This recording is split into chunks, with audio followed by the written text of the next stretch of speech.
Hi, hello, and welcome back to the HII Method. My name is Jen Hatz. I am the host of the HII Method podcast and also the founder of the HII Method, a holistic, integrative, and innovative approach to assessing and optimizing human health, well-being, and performance. And I'm partnered with Neuroforce One, a human performance company that has been training champions for years, and they offer training and assessments in their facility as well as remote options available. And anyone who's ever been sick or injured probably understands how difficult it can be sometimes to just eat and drink in general, but let alone to try to get in what you need to in order to heal and recover as best as possible, as quickly as possible, right?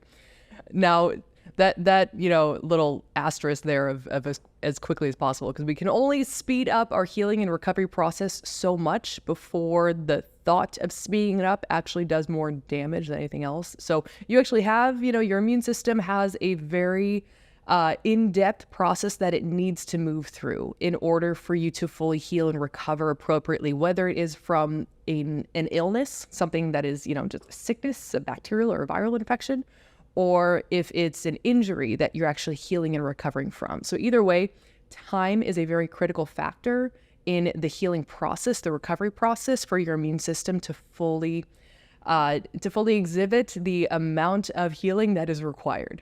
Now, supporting your immune system, though, heavily comes from not only sleep is huge, like of the utmost importance for helping to support your immune system functioning, because that's really when it is doing the most repair and recoveries during that sleep time, when your body is in that state, when it's allowing itself to repair and recover.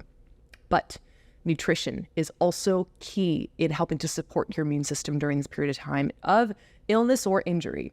Now, without going into too much detail about the immune system in general and about illnesses in general and anything, we can get super clinical if we want, but I don't really want to get too clinical today. I want to tell you a cool story. I mean, I say it's a cool story because to me it was a cool experience. I don't think it was so cool for the individual involved because it was a really unfortunate injury that he had to recover from. But we're going to go through the story just so that you have maybe a different perspective of what even the topic of recovery and healing looks like, and the variety of different ways in which we might not that I'm putting this out there into the world, but like there are so many different ways that we might have to go through a recovery process that we never even imagined for ourselves.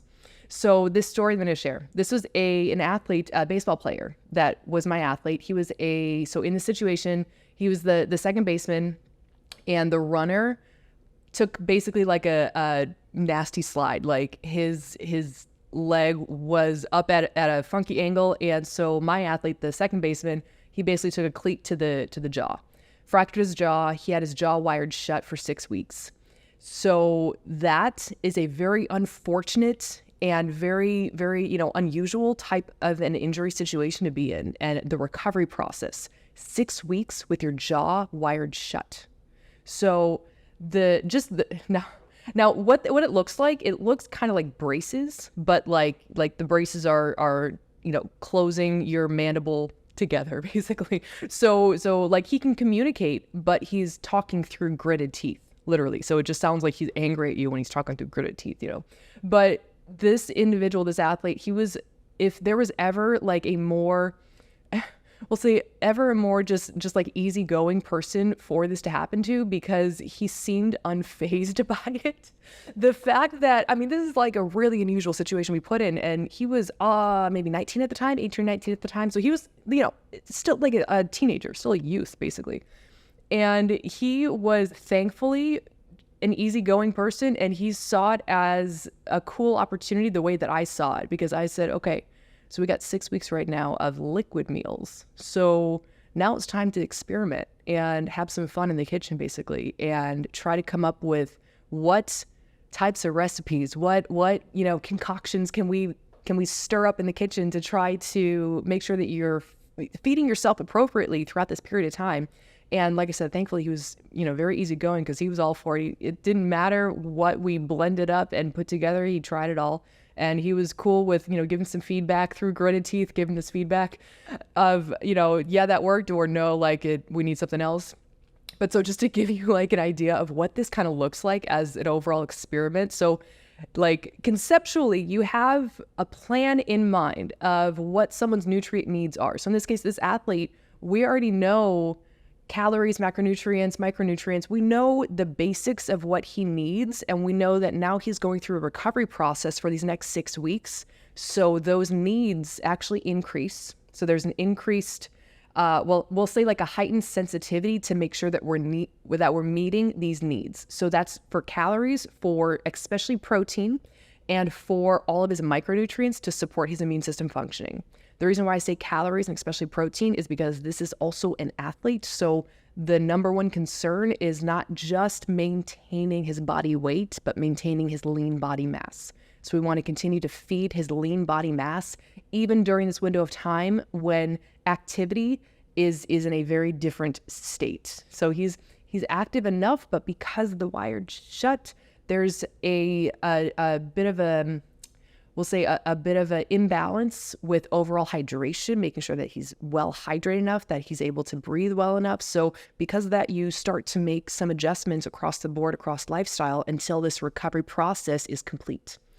So going back to his needs then, so if we've mapped out, let's say, put the pen to paper, map out how much this individual needs, from the numbers side of things, the calories, the macros, the micros, now you put that into the context of food. And this is what actually matters because that's what he's actually taking in. So as much as we can map out on paper something that looks perfect and pristine, the reality is what's actually being put together. In this case, what are we able to blend up in the kitchen that he can actually swallow? So this is the cool side of the equation, the real life application of what actually works. Did we put something together on paper in this almost fantasy mindset of what we can achieve out of this individual? Like how much of that is realistic? How much is he actually able to take in? What can we do with this? And it got to the point where he was getting really sick of some of the recipes because we played around with so many and we could only find a few that were really effective that he could actually get in. So he had to take in a lot of the same things over and over and over again. And so there's a lot of playing back and forth between, okay, we have the practical, organized, scheduled out process on paper here. Now real life application says, yeah, everything that you put down doesn't actually work in real life. So fun stuff, right? But so in the kitchen though, like try to mix up basically a liquid meal for someone that they can take in through a straw is probably one of the, again, this is like just because I see this as like a cool opportunity to experiment. I thought it was very fun to experiment with different textures of foods and fluids and playing around with the combinations of higher calorie foods and fluids with different textures and then supplementing with what may have been lower calorie foods and fluids, but that are needed in order to try to balance out overall nutritionally of what we're trying to aim for, because there's so much that goes into it. And this is probably like another thing to just kind of slip in there, the fact that whoever's in the kitchen making stuff for if you're at a restaurant or something and someone's cooking up something in the kitchen, what they're putting together in the kitchen might not always be factoring in everything across the board of the texture, the different types of foods and what it is calorically or nutritionally, because that is in itself a really challenging process going back and forth to try to, blend as best as possible what is like the nutritional quality we want and what are we actually able to get from a texture standpoint and from a taste standpoint, man, because some of the stuff just did not taste, I don't know. I mean, thankfully he was open to it, but so just to give you an idea of like how we did some of this stuff. So that way, if you are ever in a situation where even if you're just sick and it's just that much more difficult to get food in, even if you just want to rely on this in your back pocket of like a potential option to try out of just starting to blend stuff up. So what we would do, we would use soup, whatever the soup of the day was, we would use that as the liquid base. So that way there's immediately calories coming in. Depending on what soup it was, if it was a cream-based or broth-based, that gives us a much bigger indication of the overall calorie load that we're looking at for the meal. Tried to steer towards the broth-based because once we started to add foods to the blender, then it's getting thicker anyway. Whereas the cream-based, starting to add foods, you can only add like a little bit of food to the cream-based soup before it gets too thick for it to drink through a straw. So all things that like you never thought that you would need to know, right? So using that broth-based soup as the base and then adding different foods. And this was a lot of times whatever the main meal was at the dining hall, trying to just basically grab enough of everything to see what we could break up into small enough pieces and add into this blender, and for it to blend up well enough that it's like creating a consistency that could be, drink up through a straw. So for instance, if there was like mashed potatoes and let's say a broth-based soup with mashed potatoes, maybe if there was like a meatloaf and we could like crumble the meatloaf. If it was a meat that was more of like a tough, like a steak, for instance, that had a more tough texture to it that required, first of all, like cutting it in pieces and chewing, then that's a no-go. It has to be drinkable. So you have to have drinkable meat or some form of protein that you can break down small enough so that it is drinkable. And then adding in as best as possible whatever vegetables you can. So a lot of times in these blenders, the easiest option is like spinach and leafy greens. Every so often, if vegetables were cooked, we'll say cooked, maybe overcooked a little bit so that they're really soft vegetables, then you can kind of, break that up a little bit. But it's just interesting how experimenting with all the stuff, just throwing all this stuff in a blender and seeing how it works, and then different flavor profiles that we were aiming for. So for instance, blending up fish as fish was the meat of the day for one of these, and trying to blend that up. He was like, no, don't do fish again. I'm like, all right, we won't do fish again. So no fish smoothies.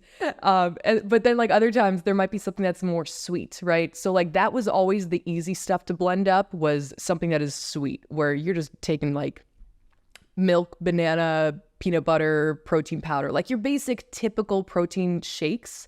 That was always there as a very easy option to give. It was trying to still have enough variety and enough of overall nutrient density in the diet, so that way he's able to meet his overall recovery needs and his overall health needs. And because we, again, want to maintain his lean body mass, we don't just want to give him a whole bunch of these sweet protein shakes 3 times a day, every single day for 6 weeks, because it's not really going to do much for his body metabolically. It's not going to do much for his overall health. And quite frankly, he's going to get sick of it anyway. So thankfully he was, like the star example of who I would want to have this type of experimenting with. I mean, like I said, props to him for being that much of a trooper throughout the whole thing, and for giving feedback through gritted teeth about like, just no more fish smoothies, please. I'm like, okay, no fish. But yeah, so hopefully if that ever like is used, if anyone ever uses that at any point in time because they have to, like, please let me know, because that would be amazing to know that first of all, that helped to open up your mind about what is possible from your foods, that you can absolutely achieve your nutrition needs, even if you're in a unique period of time when you're not able to take in food the way you normally would. So whether that is, like I said, illness or injury, and especially trying to keep that eye on what it is that you need nutritionally, where that comes from in terms of food, and what that looks like in terms of real life context. Because as much as we might have a plan that looks perfect and pristine and perfectly planned out of what we want and need, it's the real life application that actually matters. And so hopefully, if you want to go experiment and start throwing stuff into a blender and see how it tastes, just don't waste food. Like if you're going to do that, make sure that you actually take it in or pass it off to someone, give it to the dog or something. But all right, hopefully that gave anyone some ideas about trying to feed yourself through illness and injury. And then there will be future episodes about specific nutrients and combinations of nutrients to look for based on different injuries and based on different recovery processes, and how short or lengthy and what that recovery process looks like, especially if you're like post-surgery and you need to get back in shape in a certain period of time. So there's a whole world out there of recovery type of nutrition that we're going to get into in future episodes. But for the rest of the day, take it easy.